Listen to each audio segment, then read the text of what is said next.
Hi అండి. ఈరోజు మా అక్క మా ఇంటికి వచ్చింది. సరే వెజిటబుల్ రైస్ చేయక్క, చాలా బాగా చేస్తావు కదా అని చెప్పాను. కొద్దిగా బాండల్లో అంటే కుక్కర్లోనే చేద్దామని చెప్పి అనుకుంది. ఇంకా సరే కుక్కర్ పెట్టేసి టకటక కాయగూరలని కట్ చేసేసుకునింది. ఒక దాంట్లో వచ్చేసి బఠానీ, క్యారెట్ ఒక దాంట్లో ఉడికేసుకునింది. ఇప్పుడు ఆయిల్ పోసేసి దాంట్లో పట్టా, లవంగం అన్నీ వేసేసింది. తర్వాత వచ్చి ఆనియన్, పచ్చిమిరపకాయ మీరు చూస్తున్నారు కదా, అవన్నీ వేసి బాగా ఆయిల్లో గోల్డ్ కలర్కి వచ్చేంత వరకు బాగా ఫ్రై చేసింది. ఫ్రై చేసిన తర్వాత ఇట్లాగ బాగా ఫ్రై అవ్వాలండి. మా అక్క అయితే చాలా బాగా చేస్తుంది. నేను మా అక్కను చూసి నేను చాలా నేర్చుకున్నాను. ఎందుకంటే పెద్దవాళ్ళు కొంచెం బాగా చేస్తారు కదా మనకన్నా. కొంచెం నేను చేసే వంటలన్నీ మా పిల్లలకి నచ్చుతాయి. వీళ్ళు కొంచెం స్పైసీగా తింటారు. మా అక్క వాళ్ళైతే, మేమైతే స్పైసీ ఎక్కువ తినమండి. ఎందుకంటే పిల్లలకి కొంచెం స్పైసీ, చిన్నపిల్లలు కదా నాకు, అందుకని నేను స్పైసీ ఎక్కువ తిన్నాను. అందుకని చెప్పి ఆల్మోస్ట్ నేను స్పైసీ తగ్గిస్తాను. అందుకని మా పాపకు కూడా పచ్చిమిరపకాయలు ఎక్కువ వేస్తాను. తర్వాత టమోటా వేసుకునేసింది. అది కొంచెం ఫ్రై అయిన తర్వాత ఆలు వేసుకొని దాంట్లోనే ఫ్రై చేసింది. మొత్తం ఆయిల్లోనే ఫ్రై చేస్తుందండి. కొంచెం ఆయిల్ ఎక్కువ పడినా కానీ టేస్ట్ మాత్రం చాలా బాగుంటుంది. బిర్యానీ ఇలాగే, అంటే వెజిటబుల్ బిర్యానీ ఇలాగే ఉంటుంది. ఒకసారి మీరు చూడండి ఎంత బాగుంటుందో.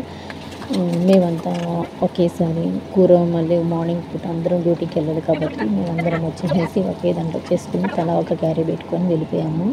అట్లాగా ఫ్రై చేసేసిన తర్వాత బఠానీ, క్యారెట్ ఉడకబెట్టుకున్నామండి సపరేట్గా. ఉడకబెట్టిన తర్వాత దాంట్లోనే కొద్దిగా సాల్ట్, బఠానీ, క్యారెట్ వేసేసి దాంట్లోనే బాగా ఫ్రై చేసేసింది. ఫ్రై చేసేసిన తర్వాత కొద్దిసేపు ఆయిల్లోనే బాగా మగ్గనిచ్చాలి. అట్లాగా మగ్గనిచ్చిన తర్వాత చాలా బాగుంటుంది టేస్ట్ కూడా. సరే సాంగ్స్ పెట్టుకుందామని చెప్పి మా అక్క ఒక పక్క సాంగ్స్ పెట్టుకొని వింటా వంట చేస్తానని చెప్పేసి ఒకసారి వింటా ఉంది. మళ్ళీ బాగా ఫోన్ చేస్తాను. ఒక పక్క మార్నింగ్ డ్యూటీకి టైం అయిపోతుంది. మా అక్క కూడా రిలయన్స్లో పనిచేస్తుంది కాబట్టి ఇంకా దాంట్లో వచ్చేసి పుదీనా కొంచెం ఒలుచుకున్న తర్వాత దాంట్లోనే ఫ్రై చేసేసింది. నేను అల్లం వెల్లుల్లి టమోటా వేసి ఒక పేస్ట్ చేసేసాను. ఆ పేస్ట్ కూడా దాంట్లో వేసేసి బాగా ఫ్రై చేసేసింది. అంటే ఓపిక ఉండాలండి ఎంతైనా. అదో ఫ్రై చేయకుండా కొంచెం పచ్చిగా వేస్తే అసలు వెజిటబుల్ రైస్ బాగుండదు. మా అక్క అయితే కొంచెం ఓపికగా నిదానంగా బాగా చేస్తుంది. దాంట్లోనే కొద్దిగా పెరుగు వేస్తుంది. ఒక్కొక్కసారి బిర్యానీలో పాలు కూడా వేస్తుంది. ఏమో ఈసారి పాలు వేయలేదు. వెజిటబుల్స్ ఉన్నాయి కదా, దానికి పాలు అవసరం లేదు అని చెప్పి అనింది. అందువల్ల పెరుగు మాత్రమే వేస్తుంది మా అక్క. నెక్స్ట్ వచ్చేసి ఇంకా నేను స్పీడ్గా పెట్టేసాను వీడియో, అంటే లెంత్ ఎక్కువ అవుతుందని చెప్పేసి. ఇంకా నేను అరగంట ముందు బియ్యం నానబెట్టిన బియ్యాన్ని ఇంకా అక్క కడిగి వేసేస్తూ ఉంది.